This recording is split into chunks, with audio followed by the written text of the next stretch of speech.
उन्होंने बम साइकिल पे रखे हुए थे। मैं हैरान हूं ये साइकिल को उन्होंने क्यों पसंद किया।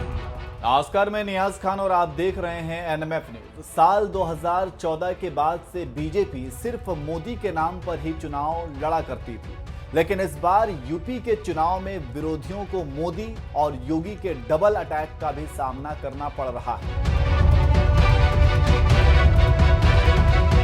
एक तरफ जहां भगवाधारी योगी अपने काम और हिंदुत्व के दम पर विरोधियों को धूल चटाने में जुटे हुए हैं, तो वहीं दूसरी तरफ देश के प्रधानमंत्री नरेंद्र मोदी बीच बीच में यूपी आकर विरोधियों की हवा टाइट कर दे रहे हैं।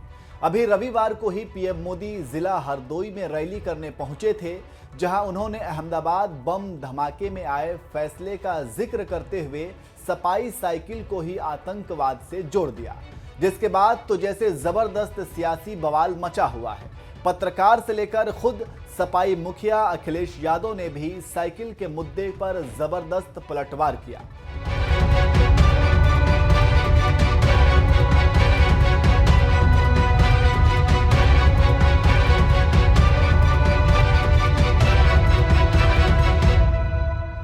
दरअसल कुछ ही दिनों पहले अहमदाबाद सीरियल ब्लास्ट केस में कोर्ट का फैसला आया है, जिसके तहत इस आतंकी वारदात को अंजाम देने वाले 38 दोषियों को फांसी की सजा सुनाई गई है, जबकि कई आतंकियों को उम्र कैद की सजा भी सुनाई गई है। इसी फैसले का जिक्र पीएम मोदी ने अपनी हरदोई रैली में भी किया और आतंकी हमले को समाजवादी पार्टी के चुनाव चिन्ह साइकिल से जोड़ते हुए कह दिया कि मैं हैरान हूं, आतंकियों ने बम रखने के लिए साइकिल को क्यों चुना। पहले शहर में एक साथ 50-60 जगह पे धमाके और उसके 2 घंटे के बाद अस्पताल में एक गाड़ी रखी थी, उसमें बड़ा धमाका, ताकि इन लोगों को जब अस्पताल लेके आए, उनके रिश्तेदार आए, अफसर आए, नेता आए, तब वो कार धमाका करे। अस्पताल के अंदर शायद ही पहली बार आतंकवादियों ने धमाका किया होगा। वहां भी काफी लोग मारे गए, लेकिन इन्होंने क्या किया साथियों, इन्होंने क्या किया, यहां समाजवादी पार्टी का जो चुनाव सिंबल है ना, उनका चुनाव का निशान है ना, तो शुरू में जो बम धमाके हुए वो सारे के सारे बम धमाके उन्होंने बम साइकिल पर रखे हुए थे। अब देखिए, साइकिल पे बम रखे हुए थे और जहां लोग सब्जी वगैरह खरीदने के लिए आते हैं वहीं साइकिल पार्क करके चले गए थे और एक समय चारों तरफ ये साइकिलों पर रखे हुए बम धमाके फूटे। मैं हैरान हूं ये साइकिल को उन्होंने क्यों पसंद किया। पीएम मोदी ने जैसे ही सपाई साइकिल को आतंकवाद से जोड़ा, तो खुद अखिलेश यादव ने एक ट्वीट के जरिए पीएम मोदी के इस हमले पर पलटवार किया। उन्होंने साइकिल की एक तस्वीर पोस्ट करते हुए लिखा, खेत और किसान को जोड़कर उसकी समृद्धि की नींव रखती है हमारी साइकिल, सामाजिक बंधनों को तोड़ बिटिया को स्कूल छोड़ती है हमारी साइकिल, महंगाई का उस पर असर नहीं जो सरपट दौड़ती है हमारी साइकिल, साइकिल आम जनों का विमान है, ग्रामीण भारत का अभिमान है, साइकिल का अपमान पूरे देश का अपमान है। यानी पीएम मोदी जहां यूपी की जनता को यह बताने की कोशिश कर रहे थे कि आतंकियों ने बम धमाके के लिए सपा के चुनाव चिन्ह साइकिल को चुना, तो वहीं अखिलेश यादव ने पलटवार करते हुए कह दिया, साइकिल का अपमान पूरे देश का अपमान है। ऐसा नहीं है कि सिर्फ अखिलेश यादव ने ही पीएम मोदी के साइकिल वाले हमले पर पलटवार किया हो, कुछ पत्रकार भी अपने अपने तरीके से पीएम मोदी को जवाब दिया। एनडीटीवी के पत्रकार उमाशंकर सिंह ने साइकिल के साथ एक तस्वीर पोस्ट करते हुए लिखा, साइकिल भी है और मास्क भी, कह लो जो कहना है। पत्रकार दीपक शर्मा ने लिखा, सभी बड़ी एजेंसियों ने जांच के आधार पर यह पाया है कि ज्यादातर बम धमाके कार, जीप, स्कूटर जैसे वाहनों से किए गए, लेकिन साहब ने आज साइकिल को धमाके से जोड़ दिया। यूपी में उन्हें गरीब की सवारी से इतनी नफरत है, ये आज मालूम हुआ।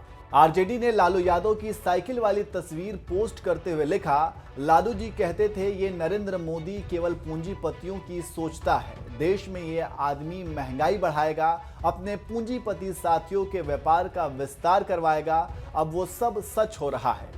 परिधान मंत्री जी के अनुसार गरीबों की सवारी साइकिल आतंकवाद की निशानी है। सब उनके दोस्त की कंपनी के कार में घूमो। पीएम मोदी ने जब से साइकिल को आतंकवाद से जोड़ने की कोशिश की है, सोशल मीडिया पर कुछ इसी तरह से प्रतिक्रियाएं सामने आ रही हैं। वैसे पीएम मोदी ने आखिर साइकिल को आतंकवाद से क्यों जोड़ा, वो भी आपको सुना ही देते हैं।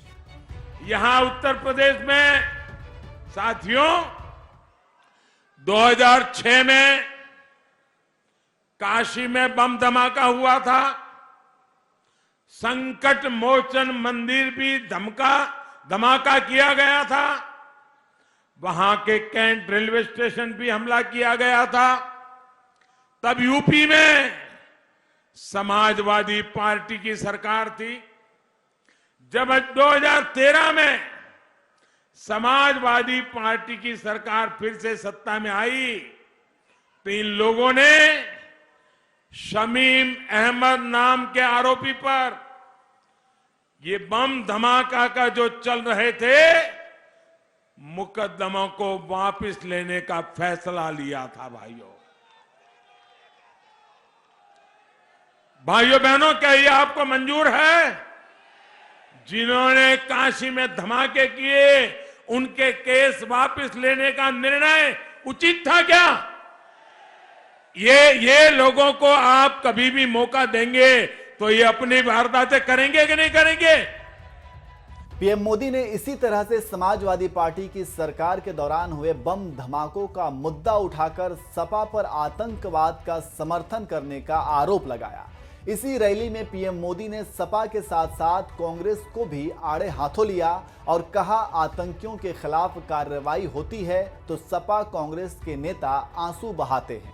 बहरहाल, जिस तरह से पीएम मोदी ने सपा के चुनाव चिन्ह साइकिल को आतंकवाद से जोड़ा है, उस पर आपकी क्या राय है, कमेंट करके हमें जरूर बताएं। और साथ ही इस रैली में पीएम मोदी ने और क्या कुछ कहा, आइए आपको सुनाते हैं। ऐसे ही आपको याद होगा 2007 में गोरखपुर में आतंकी हमला हुआ था। 2013 में समाजवादी सरकार ने तारिक कासमी नाम के आरोपी से केस वापस ले लिया था, लेकिन अदालत इसके लिए तैयार नहीं हुई और फिर तारिक को समाजवादी सरकार ने केस विड्रॉ करने का निर्णय कर लिया था। अदालत ने मना किया, केस चला और परिणाम क्या आया? 20 साल की सजा हुई दोस्तों, 20 साल की सजा। उसको वो बचाना चाहते थे। ऐसे ही 2007 में लखनऊ अयोध्या के कोर्ट परिसर में बम धमाके हुए थे।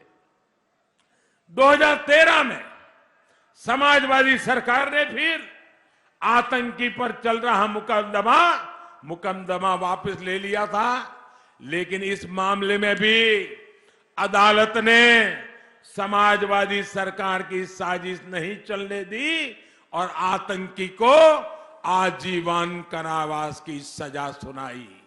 साथियों, आप कल्पना कर सकते हैं, ऐसे ही यूपी में एक दो नहीं बल्कि आतंकी हमलों के 14 मुकदमों में समाजवादी सरकार ने बहुत सारे आतंकवादियों से मुकदमे वापस लेने का फरमान सुना दिया था। क्या आतंकवादियों पर रहम करना ठीक है क्या? आप जरा बताइए, रहम करना ठीक है क्या? आतंकवादियों को बचाने के खेल ठीक है क्या? और आज लिपापोती करने निकले हो। ये लोग विस्फोट कर रहे थे, धमाके कर रहे थे और समाजवादी पार्टी सरकार इन आतंकवादियों पर मुकदमा तक नहीं चलने दे रही थी। आतंकवादियों को केस वापसी का रिटर्न गिफ्ट दिया जा रहा था। इतना ही नहीं, समाजवादी पार्टी और कांग्रेस के नेताओं का रवैया और भी खतरनाक रहा है। ये लोग ओसामा जैसे आतंकवादी को जी कहकर बुलाते हैं। ये लोग बाटला हाउस एनकाउंटर में आतंकवादियों के सफाए पर आंसू बहाते हैं। ये लोग किसी दिन भारतीय सेना का अपमान करते हैं, किसी दिन पुलिस को बेइज्जत करते हैं, जबकि हमारी सरकार ने नेशनल वॉर मेमोरियल और नेशनल पुलिस मेमोरियल बनाया है। हम हर शहीद का सम्मान करते हैं। इतने वर्षों तक मैं इसलिए चुप रहा क्योंकि अहमदाबाद ब्लास्ट केस की सुनवाई चल रही थी। आज जब अदालत ने आतंकियों को सजा सुना दी है तो मैं अब विषय को देश के सामने उठा रहा हूं। और मैं आज गुजरात पुलिस की भी प्रशंसा करूंगा कि उसके प्रयासों से आतंकियों के कई मॉड्यूल्स का खात्मा हुआ है। मैं चाहता हूं, मैं आज विशेष रूप से जो लोग अपने आप को बुद्धिजीवी कहते हैं, जो लोग मीडिया में अपना कर्तव्य भाव समझते हैं, जिनसे हम आशा कर सकते, जिनसे आशा नहीं करते उनको हम प्रार्थना भी नहीं करते, उनका समय हम बर्बाद करना नहीं चाहते। लेकिन बहुत लोग हैं जिनसे देश आशा कर सकता है, देश उन पर भरोसा कर सकता है। इसलिए मैं ऐसे मीडिया हाउसेस को, मैं ऐसे अखबार वालों को, मैं ऐसे लेखनी लिखने वाले से आग्रह करूंगा, देश के सामने इन तथ्यों को उजागर किया जाए। अब अदालत ने जब न्याय दे दिया है तब देश के लोगों के सामने पर्दे के पीछे की बातें खोज करके मिलाना, पहुंचाना, मुझे विश्वास है अगर ये चुनाव की आपाधापी न होती तो सब हफ्तों तक ये अहमदाबाद के अदालत का फैसला है, हफ्तों तक चलता। मैं चाहता हूं ये सच्चाई देश के सामने आनी चाहिए। देश को जागरूक करने का काम सिर्फ राजनीतिक दलों का नहीं, हम सबका है। और इसलिए मैं विशेष रूप से मीडिया की चुपकीदी चल रही है, मैं उनसे कहता हूं जी खोल करके सच्चाई देश के सामने लाइए और देश की रक्षा में आप भी सहायक बनिए।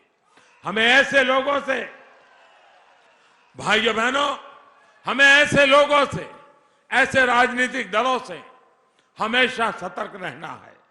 ये लोग कुर्सी के लिए, अपने स्वार्थ के लिए देश को भी दांव पर लगा देते हैं, देश के सुरक्षा से भी खिलवाड़ कर देते हैं।